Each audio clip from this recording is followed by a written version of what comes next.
Ponto, senador. Eu tenho uma rápida pergunta para o senhor, mas obviamente que levando-se em conta o contexto atual. Qual a avaliação que o senhor faz do governo Lula sob a lógica de democracia que vivemos hoje? E por que coloca a democracia na pergunta? O governo lançou um decreto para ir contra o marco, a lei do saneamento extensivamente discutida no Congresso Nacional. Há pouco é partidário e, na verdade, defensor de um PL da censura em relação às fake news, completamente alterada a ideia inicial que seria alguma regulação num negócio que é relativamente novo como a internet. Qual a avaliação que o senhor faz do governo Lula sob a lógica da democracia atual? Bom, boa noite a todos.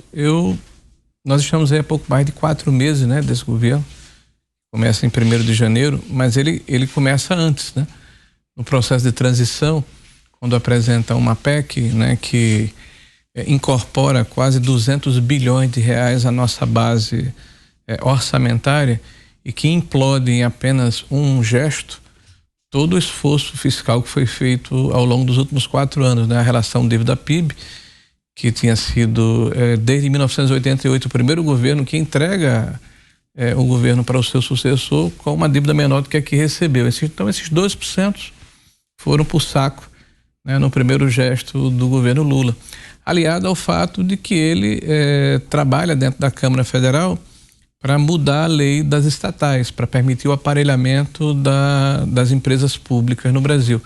Talvez desconhecendo ou não se lembrando que até 2015, o último ano completo dos governos do PT, nós tivemos um prejuízo de mais de 30 bilhões de reais nas empresas públicas brasileiras e certamente não foi de bom tom para a sociedade como um todo.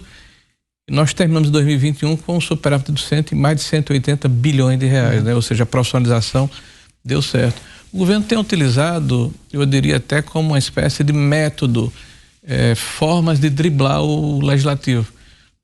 Recentemente, a Advocacia Geral da União faz uma portaria em que um dispositivo constitucional, né, que permite que os precatórios que foram diferidos ao longo do tempo pudessem ser utilizados como ativos na obtenção das concessões do governo, fossem sobrestados. Então, uma portaria sobresta a Constituição.